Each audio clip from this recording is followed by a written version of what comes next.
నెల్లూరులో YCP fire brand silence ఎవరికీ అర్థం కావడం లేదు. నిస్తేజంగా ఉన్నారు మాజీ మంత్రి అనిల్ కుమార్ యాదవ్. మంత్రిగా 2 సార్లు ఎమ్మెల్యేగా పనిచేసిన ఆయన ఒక్కసారిగా మౌనం వహిస్తున్నారు. నిజానికి నెల్లూరు సిటీలో అనిల్ కుమార్ యాదవ్కు గట్టి పట్టుంది. ఒకప్పుడు ప్రతిపక్ష ఎమ్మెల్యేగా తెలుగు తమ్ముళ్లపై గళమెత్తారు. నేడు మాత్రం దూరంగా ఉంటున్నారు. దీంతో అనిల్ కుమార్ యాదవ్ది మౌనమా వ్యూహమా అనే ప్రశ్నలు వినిపిస్తున్నాయి. తనకంటూ నియోజకవర్గం లేకపోవడంతోనే ఆయన అలిగినట్టుగా ప్రచారం జరుగుతోంది. అందుకే జిల్లా క్యాడర్కు అనిల్ దూరంగా ఉన్నారని సన్నిహితులు చెప్తున్నారు. పూర్తి ఇన్ఫర్మేషన్ మా ప్రతినిధి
నెల్లూరులో వైసీపీ ఫైర్ బ్రాండ్ సైలెన్స్ ఎవరికీ అర్థం కావటం లేదు. నిస్తేజంగా ఉన్నారు మాజీ మంత్రి అనిల్ కుమార్ యాదవ్.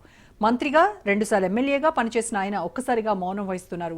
నిజానికి నెల్లూరు సిటీలో అనిల్ కుమార్ యాదవ్కు గట్టి పట్టుంది. ఒకప్పుడు ప్రతిపక్ష ఎమ్మెల్యేగా తెలుగు తమ్ముళ్లపై గళమెత్తారు. నేడు మాత్రం దూరంగా ఉంటున్నారు. దీంతో అనిల్ కుమార్ యాదవ్ది మౌనమా వ్యూహమా అనే ప్రశ్నలు వినిపిస్తున్నాయి.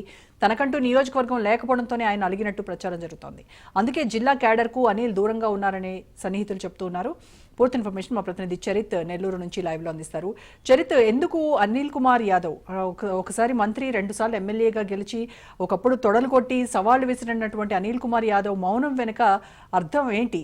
అది వ్యూహమా లేకపోతే ఏం జరుగుతుందంటారు? అనిల్ కుమార్ సైలెన్స్ వెనుక ఏంటి అనేది చర్చ జరుగుతోందా? థ్యాంక్ యూ రోజా. ఏదైతే నెల్లూరు జిల్లాలో అంటే హాటెస్ట్ మంత్రిగా అంటే ఒక డెబ్యూ ఎమ్మెల్యేగా ఆయన 2014 నుంచి 2019 దాకా అప్పటి అధికారులు టీడీపీని అయితే మాత్రం ఒక కుద్దాడుతున్న పరిస్థితి. అంటే ఒక విజృంభించేటటువంటి ప్రతి దానికి కూడా రోడ్డు మీదకి వచ్చి అధికార పార్టీని ముప్పు చెప్పులు పెట్టిన పరిస్థితి. అయితే అధికారం వచ్చిన తర్వాత ఇదే ఫైర్ బ్రాండ్ గా ఏదైతే నాటి ప్రతిపక్షాన్ని తెలుగుదేశం పార్టీని కూడా ఆయన రకరకాలుగా కూడా ఆయన అటాక్ చేసిన పరిస్థితి. అయితే ఇప్పుడు 2024 సార్వత్రిక ఎన్నికలు అయిపోయిన తర్వాత అనిల్ కుమార్ యాదవ్ పూర్తిగా కూడా నెల్లూరుకు దూరం అయిపోయిన పరిస్థితి అని చెప్పాలి. అంటే గతంలో అంత హంగామా చేసినటువంటి అనిల్ కుమార్ యాదవ్ ఇప్పుడు ఎందుకు సైలెంట్ అయ్యారు? ఈరోజు అనిల్ కుమార్ యాదవ్ కు సంబంధించి నెల్లూరు నగరంలో మంచి పట్టున్నటువంటి అనిల్ కుమార్ యాదవ్ ఎన్నికల తర్వాత అనిల్ కుమార్ యాదవ్ కాదని చంద్రశేఖర్ రెడ్డి పర్వతరెడ్డి చంద్రశేఖర్ రెడ్డికి ఇన్ఛార్జి బాధ్యత అప్పగించడం, అలాగే అనిల్ కుమార్ యాదవ్ కు ఒక నియోజకవర్గం లేకపోవడం, అంటే ప్రధానంగా బీసీ నేతగా ఉన్నటువంటి అనిల్ కుమార్ యాదవ్ నెల్లూరు నగరం నుంచి అనిల్ కుమార్ యాదవ్ ను పల్నాడు జిల్లాకి తీసుకెళ్లడం, అక్కడ ఎంపీగా పోటీ చేయడం, ఇవన్నీ కూడా ఇక్కడ అనిల్ కుమార్ యాదవ్ యొక్క రాజకీయ భవిష్యత్తును అయితే మాత్రం జగన్మోహన్ రెడ్డి కాళ్ళు రాశాడంటూ కూడా అనిల్ కుమార్ యాదవ్ అభిమానులు చర్చించుకునే పరిస్థితి ఉందని చెప్పాలి. ఏది ఏమైనప్పటికీ ఎన్నికల తర్వాత అనిల్ కుమార్ యాదవ్ పూర్తిగా కూడా నెల్లూరు నగరానికి అయితే రావడం దాదాపుగా కూడా మానేశారు.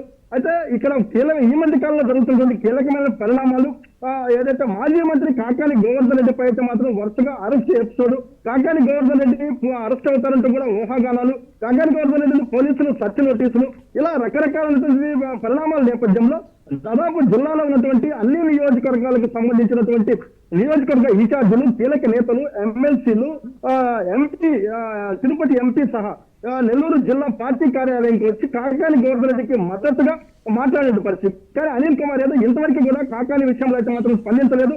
అలాగే ఏ విషయాల్లో కూడా అనిల్ కుమార్ యాదవ్ స్పందించిన పరిస్థితి. అయితే అనిల్ కుమార్ యాదవ్ వ్యూహాత్మకంగా ముందుకెళ్తున్నారా? ఈ మౌనానికి కారణం ఏంటనేది మాత్రం $1 మిలియన్ ప్రశ్నగానే ఉందని చెప్పాలి. అనిల్ కుమార్ యాదవ్ కు సంబంధించినటువంటి అభిమానులు అయితే మాత్రం పూర్తిగా నలిగిపోతున్నారు. అంటే తమకు ఉన్నటువంటి ఏకైక ఫైర్ బ్రాండ్ నాయకులు కష్టం వచ్చినా మంచి అయినా చెడ్డైనా తమకు అండగా నిలబడుతున్నటువంటి ఎన్నో సందర్భాల్లో అండగా నిలబడినటువంటి అనిల్ కుమార్ యాదవ్ ఇప్పుడు ఒక్కసారి సైలెంట్ అయిపోవడంతో మాత్రం అనిల్ కుమార్ వర్గం అయితే మాత్రం ఖచ్చితంగా కొంత సందిగ్ధంలో పడిందనే చెప్పాలి. ఏది ఏమైనప్పటికీ నెల్లూరు నగరానికి సంబంధించి నెల్లూరు నగర నియోజకవర్గంలో అనిల్ కుమార్ యాదవ్ లేనటువంటి లోటు వైఎస్ఆర్ కాంగ్రెస్ పార్టీలో స్పష్టంగా కనిపిస్తుందంటూ కూడా వైఎస్ఆర్ కాంగ్రెస్ పార్టీ అభిమానులు చెప్తున్న పరిస్థితి. అయితే జిల్లా వ్యాప్తంగా అనిల్ కుమార్ యాదవ్ కి క్రేజ్ ఉంది. అయితే ఈ పరిణామంలో అనిల్ కుమార్ యాదవ్ అనేటటువంటి కీలకమైనటువంటి నేత సైలెంట్ అవ్వడం మాత్రం ఇటు ఊహమా లేకపోతే అది ఆయన యొక్క ఎత్తుగడ అనేది తెలియడం లేదు. అయితే పార్టీ మాత్రం అనిల్ కుమార్ యాదవ్ కు ఎలాంటి నియోజకవర్గం అప్పగించకపోవడం మాత్రం అనిల్ కుమార్ యాదవ్ యొక్క అభిమానులు అయితే మాత్రం కొంత క్షోభకు గురి చేస్తుందని చెప్పాలి. అయితే ఇక్కడ నగరంలో పట్టున్నటువంటి అనిల్ కుమార్ యాదవ్ నర్సరావుపేట ఎంపీగా పోటీ చేయించడం, ఎంపీగా ఆయన విఫలమైన తర్వాత మళ్ళీ ఆయనకి ఎలాంటి బాధ్యతలు నెల్లూరు జిల్లాకి సంబంధించి ఏ నియోజకవర్గాన్ని అప్పగించకపోవడం, ఇలా అనేక రకమైనటువంటి అంశాలు అయితే మాత్రం అనిల్ కుమార్ యాదవ్ వర్గాన్ని అయితే వెంటాడుతున్నాయి. కానీ అనిల్ భవిష్యత్తు మాత్రం జగన్మోహన్ రెడ్డి కాలు రాశారంటూ కూడా అనిల్ అభిమానులు అయితే అల్లాడిపోతున్న పరిస్థితి ఉందని చెప్పాలి. ఏది ఏమైనప్పటికీ అనిల్ కుమార్ యాదవ్ కు రాబోయే రోజుల్లో ఎలాంటి భవిష్యత్తు ఇవ్వబోతున్నారు. అయితే ఇక్కడ మరొక చర్చ అయితే జరుగుతుంది. అనిల్ కుమార్ యాదవ్ ను నెల్లూరు రూరల్ నియోజకవర్గానికి ఎమ్మెల్యేగా పోటీ చేయించేటువంటి ఆలోచనలో జగన్మోహన్ రెడ్డి ఉన్నారంటూ కూడా ఒక చర్చ అక్కడ నెల్లూరు పొలిటికల్ సర్కిల్లో వస్తున్న పరిస్థితి ఉందని చెప్పాలి. అయితే అక్కడ ప్రస్తుతం ఇన్ఛార్జ్ గా ఉన్నటువంటి ఆనం విజయ్ కుమార్ రెడ్డి కొంత వెనకంజలో ఉన్నారు. ఏదైతే కోటమిరెడ్డి చంద్రబాబు రెడ్డి లాంటి బలమైనటువంటి నేతలు ఎదుర్కోవాల్సినటువంటి పరిస్థితుల్లో ఆనం విజయ్ కుమార్ రెడ్డి అయితే కొంత సరిపోవడం లేదు. అయితే పూర్తిగా కూడా నియోజకవర్గం మీద పట్టయితే విజయ్ కుమార్ రెడ్డికి రాలేదు. కానీ ఇక్కడ అనిల్ కుమార్ యాదవ్ గారికి పోటీ చేస్తే ఖచ్చితంగా కూడా మంచి పరిణామాలు ఉంటాయి. అందులో రూరల్ నియోజకవర్గంలో యాదవ్ సామాజిక వర్గానికి సంబంధించిన బలమైన ఓటు బ్యాంక్ ఉంది. దీన్ని ఖచ్చితంగా మనం క్యాప్చర్ చేయొచ్చు అన్నటువంటి ఆలోచన అయితే వైసీపీ అధిష్టానంలో ఉన్నట్లు కూడా తెలుస్తుంది. కానీ వ్యూహాత్మకంగా అనిల్ కుమార్ యాదవ్ ను లాస్ట్ లో రంగంలో దించేటటువంటి అవకాశాలు కూడా లేకపోవడంతో కూడా నెల్లూరు పొలిటికల్ సర్కిల్ చర్చ జరుగుతున్న పరిస్థితి. అయితే వైసీపీ అధిష్టానం అనిల్ కుమార్ యాదవ్ కి ఎలాంటి ప్రాధాన్యత ఇవ్వబోతుందనేది మాత్రం ప్రస్తుతం ప్రశ్నార్థకంగానే ఉందని చెప్పాలి. Roja. Right, thank you Charith.